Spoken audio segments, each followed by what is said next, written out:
Palestine cinema ಪ್ರದರ್ಶನಕ್ಕೆ ಕೇಂದ್ರ ತಡೆ ಹಾಕಿದೆ. ರಾಜ್ಯ ಸರ್ಕಾರ ಇದರ ವಿರುದ್ಧ ಧ್ವನಿ ಎತ್ತಬೇಕು ಅಂತ ಹೇಳಿ ಫಿಲ್ಮ್ ಫೆಸ್ಟಿವಲ್ನಲ್ಲಿ ನಟ ಪ್ರಕಾಶ್ ರೈ ಹೇಳಿಕೆ ಕೊಟ್ಟಿದ್ದಾರೆ. ಇದೇ ವೇಳೆ ಪ್ಯಾಲೆಸ್ಟೈನ್ ಪದ್ಯವನ್ನು ಕೂಡ ಓದಿದ್ರು ಪ್ರಕಾಶ್ ರೈ. ಫಿಲ್ಮ್ ಫೆಸ್ಟಿವಲ್ ಒಂದು ರೀತಿ ರಂಗನ ತಿಟ್ಟು ಇದ್ದಂತೆ, ಎಲ್ಲಾ ಪಕ್ಷಗಳು ಬರುವಂತೆ ಎಲ್ಲಾ ಸಿನಿಮಾಗಳು ಬರುತ್ತವೆ ಅಂತ ಫಿಲ್ಮ್ ಫೆಸ್ಟಿವಲ್ನಲ್ಲಿ ನಟ ಪ್ರಕಾಶ್ ರೈ ಹೇಳಿಕೆ ಕೊಟ್ಟಿದ್ದಾರೆ. ಈ ವರ್ಷದ ಉತ್ಸವಕ್ಕೆ ಪ್ಯಾಲೆಸ್ಟೇನಿಯನ್ ಸಿನಿಮಾಗಳನ್ನ ನಮ್ಮ ಕೇಂದ್ರ ಸರ್ಕಾರ ಪ್ರದರ್ಶನ ಮಾಡಕ್ಕೆ ಬಿಡ್ತಾ ಇಲ್ಲ. ಅಂದ್ರೆ ಏನಿದು?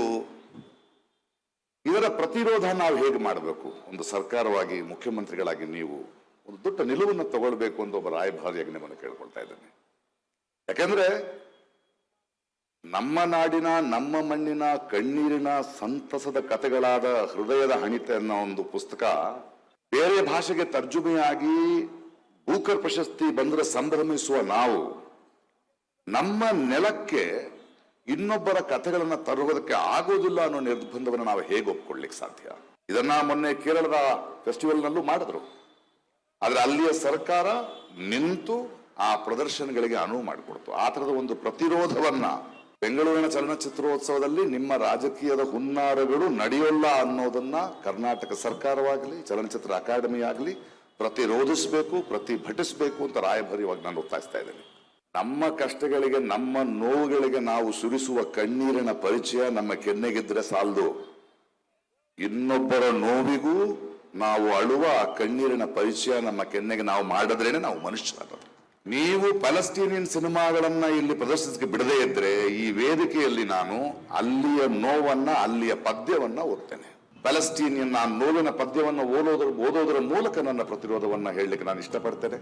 The wars will end and the leaders will shake hand and disperse, but that old lady will still be waiting for her son, and that woman will be waiting for her husband, and the children would be waiting for their heroic father.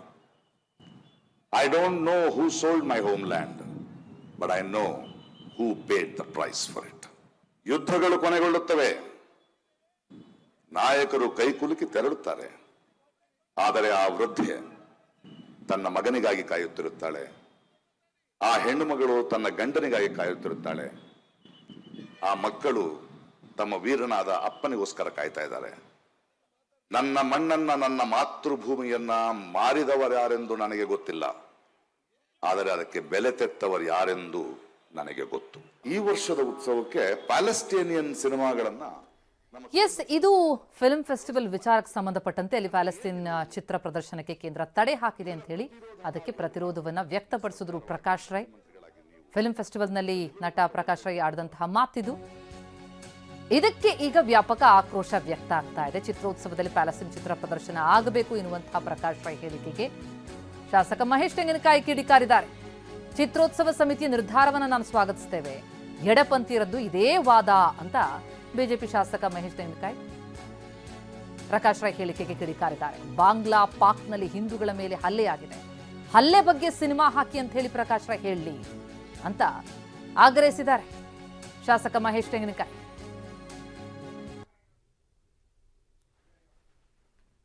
ಯಾವ ಚಿತ್ರಗಳನ್ನು ತೋರಿಸ್ಬೇಕು ಅಂತಕ್ಕಂಥದ್ದನ್ನು ಆ ಸಂಬಂಧಪಟ್ಟಿರ್ತಕ್ಕಂಥ ಇಲಾಖೆಯವರು ನಿರ್ಧಾರವನ್ನು ಮಾಡ್ತಾರೆ. ಆದರೆ ನಮ್ಮ ಏನು ಇಬ್ಬರು ವಿರೋಧ ಮಾಡ್ತಕ್ಕಂಥ ಪ್ರಯತ್ನವನ್ನು ಮಾಡಿದಾರ, ಇವರಿಗೆ ನಾನು ಕೇಳಕ್ಕೆ ಇಚ್ಛೆಪಡ್ತೀನಿ, ಪ್ಯಾಲೆಸ್ಟೈನಿ ಪಿಕ್ಚರ್ ಯಾಕೆ ನಾವು ಬ್ಯಾನ್ ಮಾಡಬೇಕನ್ನುವಂಥದ್ದು ನಿರ್ಧಾರ ಮೇಗಿಂದ ಆಗಿರುತ್ತೆ. ಆದರೆ ಈ ರೀತಿಯಾಗಿರ್ತಕ್ಕಂಥ ಸಂಕುಚಿತ ಮನೋಭಾವನೆ ಉಳತಕ್ಕಂಥವ್ರು, ಹಾಗಾದರೆ ನೀವು ಬಾಂಗ್ಲಾದೇಶದಲ್ಲಿ ಹಿಂದೂಗಳ ನರಮೇಧ ನಡೆದೈತಲ್ಲ, ಇವತ್ತು ಹತ್ಯೆ ನಡೆದೈತಲ್ಲ, ಅದ್ರ ಬಗ್ಗೆ ಪಿಕ್ಚರ್ ಹಾಕಂತ ಹೇಳ್ರಿ ನೋಡೋಣ ಗೊತ್ತಾಗುತ್ತೆ. ಪಾಕಿಸ್ತಾನದಲ್ಲಿ ನಡೆದಿರ್ತಕ್ಕಂಥ ನರಮೇಧದ ಪಿಕ್ಚರ್ ಹಾಕಂತ ಹೇಳ್ರಿ ಗೊತ್ತಾಗುತ್ತೆ. ಈ ರೀತಿ ಎಡಪಂಥೀಯರಂತ ಏನಂತೇವಲ್ಲ, ಇವ್ರದ್ದು ಯಾವಾಗಲೂ ಕೂಡ ಇದೇ ರೀತಿಯಾಗಿರ್ತಕ್ಕಂಥ ಪ್ರಯತ್ನವನ್ನು ಮಾಡುವಂಥದ್ದು ಮಾಡ್ತಾರೆ. ಇವತ್ತು ಏನು ನಿರ್ಧಾರ ಆಗಿದೆ ಫಿಲ್ಮ್ ಇಂಡಸ್ಟ್ರಿಯಿಂದ, ಅದು ಸರಿಯಾಗಿರ್ತಕ್ಕಂಥ ನಿರ್ಧಾರ ಅನ್ನೋಂಥದ್ದು ನಾವು ಸ್ವಾಗತ ಮಾಡ್ತೇವೆ. ಚಲನಚಿತ್ರೋತ್ಸವ ನಡೆದಿರ್ತಕ್ಕಂಥ ಸಂದರ್ಭದಲ್ಲಿ ಯಾವ ಚಿತ್ರಗಳನ್ನು ತೋರಿಸ್ಬೇಕು ಅಂತಕ್ಕಂಥದ್ದನ್ನು ಆ ಸಂಬಂಧಪಟ್ಟಿರ್ತಕ್ಕಂಥ ಇಲಾಖೆಯವರು ನಿರ್ಧಾರವನ್ನು ಮಾಡ್ತಾರೆ. ಆದರೆ ನಮ್ಮ ಏನು ಇಬ್ಬರು ವಿರೋಧ ಮಾಡ್ತಕ್ಕಂಥ ಪ್ರಯತ್ನವನ್ನು ಮಾಡಿದಾರ, ಇವರಿಗೆ ನಾನು ಕೇಳಕ್ಕೆ ಇಚ್ಛೆಪಡ್ತೀನಿ, ಪ್ಯಾಲೆಸ್ಟೈನಿ ಪಿಕ್ಚರ್ ಯಾಕೆ ನಾವು ಬ್ಯಾನ್ ಮಾಡಬೇಕನ್ನುವಂಥದ್ದು ನಿರ್ಧಾರ ಮೇಗಿಂದ ಆಗಿರುತ್ತೆ. ಆದರೆ ಈ ರೀತಿಯಾಗಿರ್ತಕ್ಕಂಥ ಸಂಕುಚಿತ ಮನೋಭಾವನೆ ಉಳತಕ್ಕಂಥವ್ರು, ಹಾಗಾದರೆ ನೀವು ಬಾಂಗ್ಲಾದೇಶದಲ್ಲಿ ಹಿಂದೂಗಳ ನರಮೇಧ ನಡೆದೈತಲ್ಲ, ಇವತ್ತು ಹತ್ಯೆ ನಡೆದೈತಲ್ಲ, ಅದ್ರ ಬಗ್ಗೆ ಪಿಕ್ಚರ್ ಹಾಕಂತ ಹೇಳ್ರಿ ನೋಡೋಣ ಗೊತ್ತಾಗುತ್ತೆ. ಪಾಕಿಸ್ತಾನದಲ್ಲಿ ನಡೆದಿರ್ತಕ್ಕಂಥ ನರಮೇಧದ ಪಿಕ್ಚರ್ ಹಾಕಂತ ಹೇಳ್ರಿ ಗೊತ್ತಾಗುತ್ತೆ. ಈ ರೀತಿ ಎಡಪಂಥೀಯರಂತ ಏನಂತೇವಲ್ಲ, ಇವ್ರದ್ದು ಯಾವಾಗಲೂ ಕೂಡ ಇದೇ ರೀತಿಯಾಗಿರ್ತಕ್ಕಂಥ ಪ್ರಯತ್ನವನ್ನು ಮಾಡುವಂಥದ್ದು ಮಾಡ್ತಾರೆ. ಇವತ್ತು ಏನು ನಿರ್ಧಾರ ಆಗಿದೆ ಫಿಲ್ಮ್ ಇಂಡಸ್ಟ್ರಿಯಿಂದ ಅದು ಸರಿಯಾಗಿರ್ತಕ್ಕಂಥ ನಿರ್ಧಾರ ಅನ್ನೋಂಥದ್ದು ನಾವು ಸ್ವಾಗತ ಮಾಡ್ತೇವೆ. ಚಲನಚಿತ್ರೋತ್ಸವ ನಡೆದಿರ್ತಕ್ಕಂಥ ಸಂದರ್ಭದಲ್ಲಿ ಎಸ್, ಈ ವಿಚಾರ ಬಹಳ ದೊಡ್ಡ ಚರ್ಚೆಗೆ ಕಾರಣ ಆಗಿದೆ. ಆಕ್ರೋಶ ವ್ಯಕ್ತ ಆಗಿದೆ ಪ್ರಕಾಶ್ ರೈ ಅವರ ಹೇಳಿಕೆಗೆ ಬಿಜೆಪಿ ನಾಯಕರಿಂದ. ಹಲ್ಲೆ ಬಗ್ಗೆ ಸಿನಿಮಾ ಹಾಕಿ ಅಂತ ಹೇಳಿ ಪ್ರಕಾಶ್ ರೈ ಹೇಳಿ, ಬಾಂಗ್ಲಾದಲ್ಲಿ ಹಿಂದೂಗಳ ಮೇಲೆ ಹಲ್ಲೆ ಆಗ್ತಾ ಇದೆ, ಯಾಕೆ ಪ್ಯಾಲೆಸ್ತೈನ್ ಸಿನಿಮಾಗಳನ್ನು ಹಾಕಬೇಕು ಅಂತ ಹಾಗಿದ್ರೆ ಆಗ್ರಹಿಸ್ತಾ ಇದ್ದಾರೆ ಅಂತ ಪ್ರಕಾಶ್ ರೈ ಅವರ ಹೇಳಿಕೆಯನ್ನ ವಿರೋಧಿಸಿದ್ದಾರೆ. ಇನ್ನು ಪ್ಯಾಲೆಸ್ತೈನ್ ಸಿನಿಮಾಗಳ ಹಿಂದೆ ಹಿಡನ್ ಅಜೆಂಡಾ ಇರುತ್ತೆ, ಎಲ್ಲೋ ಒಂದ್ ಕಡೆ ಸಮಾಜದ ಸ್ವಾಸ್ಥ್ಯ ಹಾಳು ಮಾಡುತ್ತೆ ಅಂತ ಬಿಜೆಪಿ ಶಾಸಕ ಭರತ್ ಶೆಟ್ಟಿ ಮಾತನಾಡಿದ್ದಾರೆ. ಫಿಲ್ಮ್ ಚೇಂಬರ್ ನಿರ್ಧಾರವನ್ನ ಸ್ವಾಗತಿಸಿದ ಪ್ರಕಾಶ್ ರೈ ಹೇಳಿಕೆಯ ಬಗ್ಗೆ ಬಿಜೆಪಿ ಶಾಸಕ ಭರತ್ ಶೆಟ್ಟಿ ಆಕ್ರೋಶ. ಪ್ಯಾಲೆಸ್ತೈನ್ ಸಿನಿಮಾಗಳ ಹಿಂದೆ ಹಿಡನ್ ಅಜೆಂಡಾ ಇರುತ್ತೆ, ಸಮಾಜದ ಸ್ವಾಸ್ಥ್ಯವನ್ನು ಅದು ಹಾಳು ಮಾಡುತ್ತೆ ಅಂತ ಭರತ್ ಶೆಟ್ಟಿ ಮಾತನಾಡಿದ್ದಾರೆ. ಈ ಪ್ಯಾಲೆಸ್ತೈನ್ ಸಿನಿಮಾಗಳ ವಿಚಾರಕ್ಕೆ ಸಂಬಂಧಪಟ್ಟಂತೆ ಈಗ ಪರ ವಿರೋಧದ ಚರ್ಚೆ ಜೋರಾಗಿದೆ. ಪ್ಯಾಲೆಸ್ತೈನ್ ಸಿನಿಮಾಗಳನ್ನ ಯಾಕೆ ಪ್ರದರ್ಶಿಸ್ತಾ ಇಲ್ಲ, ಇದನ್ನ ಸರ್ಕಾರವಾಗಿ ನೀವು ಇದನ್ನು ವಿರೋಧಿಸಬೇಕು, ಒಂದು ಸ್ಟ್ಯಾಂಡ್ ತೆಗೆದುಕೊಳ್ಬೇಕು ಅಂತ ಹೇಳಿ ಸರ್ಕಾರಕ್ಕೆ ಆಗ್ರಹಿಸಿದ್ರು ಪ್ರಕಾಶ್ ರೈ. ಪ್ರಕಾಶ್ ರೈ ಅವರ ಈ ಹೇಳಿಕೆಗೆ ಬಿಜೆಪಿ ಶಾಸಕರಿಂದ ವ್ಯಾಪಕ ವಿರೋಧ, ಆಕ್ರೋಶ ವ್ಯಕ್ತವಾಗ್ತಾ ಇದೆ.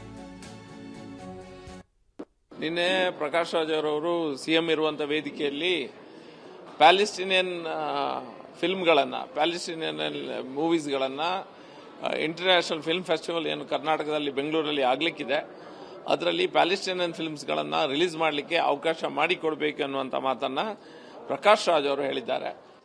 ಇದರಲ್ಲಿ ನಮ್ಮ ಭಾರತ ದೇಶದಲ್ಲಿ ಬಹಳ ಲಿಬರಲ್ ಆದ ದೇಶ.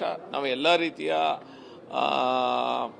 ಆರ್ಟ್ಸ್ಗಳಿರ್ಬೋದು, ಆರ್ಟಿಸ್ಟಿಕ್ ಕೆಪಾಸಿಟೀಸ್ಗಳಿರ್ಬೋದು, ಪಿಕ್ಚರ್ಗಳಿರ್ಬೋದು, ಅದಕ್ಕೆ ಅವಕಾಶವನ್ನು ಭಾರತ ದೇಶದಲ್ಲಿ ಮಾಡಿಕೊಡ್ತದೆ. ಆದರೆ ಈ ಪ್ಯಾಲೆಸ್ಟೈನ್ ಪಿಕ್ಚರ್ಗಳು ಎಲ್ಲದೂ ಸಹ ಒಂದು ಪ್ರೊಪಗಾಂಡಾ ಬೇಸ್ಡ್ ಮೂವೀಸ್ ಆಗಿರ್ತದೆ. ಇದರಿಂದ ಒಂದು ಹಿಡನ್ ಎಜೆಂಡಾ ಇರ್ತದೆ. ಎಲ್ಲೋ ಒಂದು ಕಡೆ ಸಮಾಜದ ಸ್ವಾಸ್ಥ್ಯವನ್ನು ಹಾಳು ಮಾಡುವಂಥ ಪ್ರೊಪಗಾಂಡಾ ಈ ಪ್ಯಾಲೆಸ್ಟೀನಿಯನ್ ಮೂವೀಸ್ಗಳಲ್ಲಿ ಇರುವುದನ್ನು ನಾವು ನೋಡಿದ್ದೇವೆ. ಆದರೆ ಕರ್ನಾಟಕದಲ್ಲಿ ನಾವು ಅದಕ್ಕೆ ಅವಕಾಶ ಮಾಡಿ ಕೊಡಬಾರ್ದು. ಯಾಕಂದರೆ ಇದೆಲ್ಲದ ಸಹ ಒಂದು ಹಿಡನ್ ಎಜೆಂಡಾ ಇರ್ತದೆ. ಒಂದು ಪ್ರೊಪಗಾಂಡವನ್ನು ಅವರು ಅದನ್ನು ಜನರ ಮುಂದೆ ತೋರಿಸಲಿಕ್ಕೆ ಅಥವಾ ಆ ಪ್ರೊಪಗಾಂಡವನ್ನು ಫಾರ್ವರ್ಡ್ ಮಾಡುವಂಥ ಒಂದು ವ್ಯವಸ್ಥೆ ಈ ಪಿಕ್ಚರ್ನ ಹಿಂದೆ ಇದೆ. ಪ್ರಕಾಶ್ ರಾಜ್ ಅವರ ಮನಸ್ಥಿತಿ ನಮಗೆಲ್ಲರಿಗೂ ಗೊತ್ತಿರುವಂಥ ಒಂದು ಮನಸ್ಥಿತಿ. ಹಿಂದೂ ವಿರೋಧಿ ಅದೆಲ್ಲ ಇದ್ದದ್ದೇ, ಅದಕ್ಕಿಂತ ಜಾಸ್ತಿಯಾಗಿ ದೇಶದ ನಮ್ಮ ದೇಶದ ಕಲ್ಪನೆ ಏನಿದೆ ಆ ಕಲ್ಪನೆಯ ವಿರುದ್ಧ ಮನಸ್ಥಿತಿ ಇರುವಂಥ ಒಂದು ವ್ಯಕ್ತಿ ಪ್ರಕಾಶ್ ರಾಜ್ ಅವರು.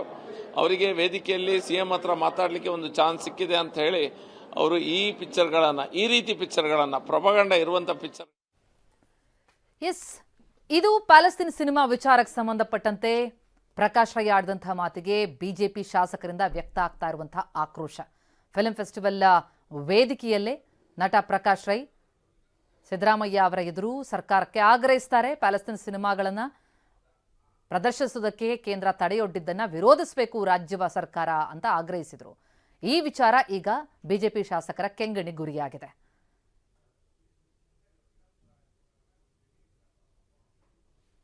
ಎಸ್, ಬೆಳವಣಿಗೆ ಕುರಿತಂತೆ ಡೀಟೇಲ್ಸ್ ಪಡಿತಾ ಹೋಗೋಣ. ನಮ್ಮ ಪ್ರತಿನಿಧಿ ಮಾಲ್ತೇಶ್ ಜಗ್ಗಿನ ಸಂಪರ್ಕದಲ್ಲಿದ್ದಾರೆ. ಮಾಲ್ತೇಶ್, ಈ ಪ್ರಕಾಶ್ ರೈ ಅವರ ಹೇಳಿಕೆ ಬಹಳ ದೊಡ್ಡ ಆಕ್ರೋಶಕ್ಕೆ ಕಾರಣ ಆಗಿರುವಂಥದ್ದು. ಫಿಲ್ಮ್ ಫೆಸ್ಟಿವಲ್ನಲ್ಲಿ ಆಗಿದ್ರೆ ಪ್ಯಾಲೆಸ್ತೈನ್ ಸಿನಿಮಾಗಳಿಗೆ ಪ್ರದರ್ಶನ ಆಗಬಾರದು ಅಂತನ್ನುವಂತಹ ತಡೆ ಏನಿದೆ, ಸರ್ಕಾರ ಏನಾದರೂ ಅದರ ವಿರುದ್ಧವಾಗಿ ನಿರ್ಧಾರ ತೆಗೆದುಕೊಳ್ಳುವಂಥ ಸಾಧ್ಯತೆಗಳು ಕಂಡು ಬರ್ತಾ ಇದೆಯಾ? ಫೆಸ್ಟಿವಲ್ ಕುರಿತಂತೆ ಏನು ಮಾಹಿತಿಗಳು ಲಭ್ಯ ಆಗ್ತಾ ಇದೆ? ಪ್ರತಿಮಾ, ಏನಂತಂದ್ರೆ ನಿನ್ನೆ ಅಷ್ಟೇ ಬೆಂಗಳೂರು ಇಂಟರ್ನ್ಯಾಷನಲ್ ಫಿಲಂ ಫೆಸ್ಟಿವಲ್ 17ನೇ ಒಂದು ಫಿಲಂ ಫೆಸ್ಟಿವಲ್ ಇನಾಗ್ರೇಷನ್ ಆಗ್ತಾ ಇತ್ತು. ಆ ಟೈಮಲ್ಲಿ ಪ್ರಮುಖವಾಗಿ ಪ್ರಕಾಶ್ ರಾಜ್ ಅವರು ಒಂದು ಹೇಳಿಕೆಯನ್ನು ಕೊಟ್ಟಿರ್ತಕ್ಕಂಥದ್ದು ಈಗ ಸಾಕಷ್ಟು ಚರ್ಚೆಗೆ ಕಾರಣ ಆಗ್ತಾ ಇರ್ತಕ್ಕಂಥದ್ದು. ಅದರಲ್ಲಿ ಪ್ರಮುಖವಾಗಿ ಏನಂತಂದ್ರೆ 70 ದೇಶಗಳ 240ಕ್ಕೂ ಹೆಚ್ಚು ಸಿನಿಮಾಗಳು ಇಲ್ಲಿ ಪ್ರದರ್ಶನ ಆಗ್ತಾ ಇದಾವೆ. ಬಟ್ ಆದ್ರೆ ಇಲ್ಲಿ ಪ್ಯಾಲೆಸ್ತೈನ್ ಸಿನಿಮಾಗಳು ಕೂಡ ಪ್ರದರ್ಶನ ಆಗಬೇಕು ಅನ್ನೋಂಥ ರೀತಿಯಲ್ಲಿ ಒಂದು ರೀತಿ ಕೇಂದ್ರ ಸರ್ಕಾರದ ನಿರ್ಧಾರವನ್ನು ಪ್ರಶ್ನಿಸಿರೋ ರೀತಿ ಕಂಡು ಬರ್ತಾ ಇರ್ತಕ್ಕಂಥದ್ದು. ಸೊ ಹೀಗಾಗಿ ಅದು ರಾಜಕೀಯ ಕೆಸರೆರಚಾಟಕ್ಕೂ ಕೂಡ ಈಗ ಕಾರಣ ಆಗ್ತಾ ಇರ್ತಕ್ಕಂಥದ್ದು. ನಿನ್ನೆ ಅಷ್ಟೇ ಸಿಎಂ ಸಿದ್ದರಾಮಯ್ಯನವರು ಮುಂದೆನೇ ಕೂಡ ಪ್ರಕಾಶ್ ರಾಜ್ ಅವರು ತಮ್ಮ ಒಂದು ಅಭಿಪ್ರಾಯವನ್ನು ವ್ಯಕ್ತಪಡಿಸಿದ್ರು. ಈಗ ಅದಕ್ಕೆ ಬಿಜೆಪಿಯ ಶಾಸಕರು ಕೂಡ ವಿರೋಧವನ್ನು ವ್ಯಕ್ತಪಡಿಸ್ತಾ ಇದ್ದಾರೆ. ಸೊ ಹಾಗಾಗಿ ಅವರ ಹೇಳಿಕೆಯನ್ನು ಖಂಡಿಸ್ತಾ ಇದ್ದಾರೆ. ಹೀಗಾಗಿ ಇದು ಯಾವ ರೀತಿಯ ಸ್ವರೂಪವನ್ನು ಪಡೆದುಕೊಳ್ಳುತ್ತೆ ಅನ್ನೋದನ್ನು ಕಾದು ನೋಡ್ಬೇಕಾಗಿದೆ. ಅವರ ಉದ್ದೇಶ ಏನಂತಂದ್ರೆ 60 ದೇಶಗಳ ಸಿನಿಮಾಗಳ ಪ್ರದರ್ಶನ ಆಗ್ತಾ ಇದೆ. ಇಲ್ಲಿ ಅಂತ ಪ್ಯಾಲೆಸ್ಟೈನ್ನ ಸಿನಿಮಾ ಕೂಡ ಪ್ರದರ್ಶನ ಆಗಬೇಕು ಅನ್ನೋ ನಿಟ್ಟಿನಲ್ಲಿ ಒಂದ್ ರೀತಿ ಒತ್ತಾಯಿಸಿದ ರೀತಿಯಲ್ಲಿ Right. ಮಾತನಾಡಿರ್ತಕ್ಕಂಥ ಇದಕ್ಕೆ ಸಾಕಷ್ಟು ಚರ್ಚೆ ಕಾರಣ ಆಗ್ತಾ ಇದೆ. ಪ್ರತಿಮಾ, ಥ್ಯಾಂಕ್ ಯು ಮಾಲ್ತೇಶ್ ತಮ್ಮೆಲ್ಲ ಮಾಹಿತಿಗೆ. ಎಸ್, ಫಿಲ್ಮ್ ಫೆಸ್ಟಿವಲ್ ವೇದಿಕೆ ರಾಜಕೀಯ ಚರ್ಚೆಗೆ ಕಾರಣ ಆಯಿತು. ಈ ಬಗ್ಗೆ ಮಾಹಿತಿಯನ್ನ ಪಡಿತಾ ಹೋಗೋಣ. ನಮ್ಮ ಪ್ರತಿನಿಧಿ ಅನಿಲ್ ಈಗ ಸಂಪರ್ಕದಲ್ಲಿದ್ದಾರೆ. ಅನಿಲ್, ಫಿಲ್ಮ್ ಫೆಸ್ಟಿವಲ್ ವೇದಿಕೆಯಲ್ಲಿ ಪ್ರಕಾಶ್ ರೈ ಆಡಿದಂತಹ ಮಾತು ಈಗ ಬಹಳ ದೊಡ್ಡ ಚರ್ಚೆಗೆ, ವ್ಯಾಪಕ ಆಕ್ರೋಶಕ್ಕೆ ಕಾರಣ ಆಗಿದೆ. ಒಂದು ಫಿಲ್ಮ್ ವೇದಿಕೆ ಈಗ ರಾಜಕೀಯ ಆಕ್ರೋಶಗಳಿಗೆ ವೇದಿಕೆಯಾದಂಥದ್ದು ದುರದೃಷ್ಟಕರ. ಆದರೆ ಈಗ ಬಿಜೆಪಿ ನಾಯಕರುಗಳು ಈಗ ಪ್ರಕಾಶ್ ರೈ ಅವರ ಹೇಳಿಕೆಗೆ ಆಕ್ರೋಶ ವ್ಯಕ್ತಪಡಿಸ್ತಾ ಇರೋದನ್ನು ನೋಡ್ತಾ ಹೋದ್ರೆ ಇದು ಇಲ್ಲಿಗೆ ನಿಲ್ಲೋ ಲಕ್ಷಣ ಕಂಡು ಬರ್ತಾ ಇಲ್ಲ. ಆದರೆ ಈಗ ಸರ್ಕಾರದ ನಿರ್ಧಾರ ಏನು? ಪ್ರಕಾಶ್ ರೈ ಅವರ ಮಾತನ್ನ ಗಂಭೀರವಾಗಿ ಪರಿಗಣಿಸಿದೆಯಾ ಸರ್ಕಾರ? ಹೇಗೆ? ಖಂಡಿತವಾಗ್ಲೂ ಪ್ರತಿಮಾ, ಬಟ್ ನಿನ್ನೆ ಅಂದ್ರೆ ಬಹುಭಾಷಾ ನಟ ಪ್ರಕಾಶ್ ರಾಜ್ ಕೊಟ್ಟಂತಹ ಹೇಳಿಕೆ ಈಗ ನಾನಾ ಆಯಾಮಗಳನ್ನ ಕೂಡ ಪಡೆದುಕೊಳ್ತಾ ಇರುವಂತದ್ದು. ಅದರಲ್ಲೂ ಕೂಡ ಕೇವಲ ಚಿತ್ರರಂಗದಲ್ಲಿ ಮಾತ್ರ ಅಲ್ಲದೆ ಈಗ ರಾಜಕೀಯ ವಲಯದಲ್ಲೂ ಕೂಡ ಸಾಕಷ್ಟು ಚರ್ಚೆ ಆಗ್ತಾ ಇದೆ. ನಿನ್ನೆ ಸಿಎಂ ಸಿದ್ದರಾಮಯ್ಯ ಅವರ ಇರುವಂತಹ ವೇದಿಕೆಯಲ್ಲಿ ಈಗ ಪ್ಯಾಲೆಸ್ಟೈನ್ ಸಿನಿಮಾ ಪ್ರದರ್ಶನ ಆಗಬೇಕು ರಾಜ್ಯದಲ್ಲೂ ಕೂಡ ಅನ್ನೋ ಒಂದು ಇಂಗಿತವನ್ನು ಕೂಡ ವ್ಯಕ್ತಪಡಿಸಿದ್ದಾರೆ. ಅದ್ರ ಜೊತೆಗೆ ಕೂಡ ಒಂದು ಸಾಲನ್ನ ಕೂಡ ಹೇಳೋದ್ರ ಮೂಲಕ ಒಂದು ಹೊಸ ಕಿಡಿ ಮತ್ತೆ ಹೊಸ ವಿವಾದಕ್ಕೂ ಕೂಡ ಪ್ರಕಾಶ್ ರಾಜ್ ಅವರ ಹೇಳಿಕೆ ಕೂಡ ಕಾರಣ ಆಗಿರುವಂತದ್ದು. ಸದ್ಯಕ್ಕೆ ಈಗ ಬಿಜೆಪಿಯ ನಾಯಕರು ಇವರ ಒಂದು ಹೇಳಿಕೆಯನ್ನ ವಿರೋಧ ಮಾಡ್ತಾ ಇದ್ದಾರೆ. ಜೊತೆ ಕೂಡ ವೇದಿಕೆ ಸಿಕ್ತು ಅಂತ ಹೇಳಿ ಈ ರೀತಿ ಮಾತನಾಡೋದು ಸೂಕ್ತ ಅಲ್ಲ. ಈ ರೀತಿಯಾದಂತ ಹೇಳಿಕೆಗಳು ಪ್ರಚೋದನೆ ಕೂಡ ಆಗುತ್ತೆ. ಅದರ ಜೊತೆಗೆ ಕೂಡ ಅಂದ್ರೆ ಇದು ಒಂದು ಅಜೆಂಡಾನೇ ಬೇರೆ ಇರುತ್ತೆ. ಇಂತಹ ಒಂದು ಸಿನಿಮಾಗಳಿಗೆ ಅವಕಾಶ ಕೊಟ್ಟರೆ ಹೀಗಾಗಿ ಕೇಂದ್ರ ಸರ್ಕಾರ ಅದಕ್ಕೆ ಸರ್ಟಿಫಿಕೇಟ್ ಕೊಟ್ಟಿಲ್ಲ ಅನ್ನೋ ಒಂದು ಹೇಳಿಕೆಯ ಮೂಲಕ ಬಿಜೆಪಿಯ ನಾಯಕರು ಪ್ರಕಾಶ್ ರಾಜ್ ಅವರ ಹೇಳಿಕೆಯನ್ನ ವಿರೋಧ ಮಾಡ್ತಾ ಇದ್ದಾರೆ.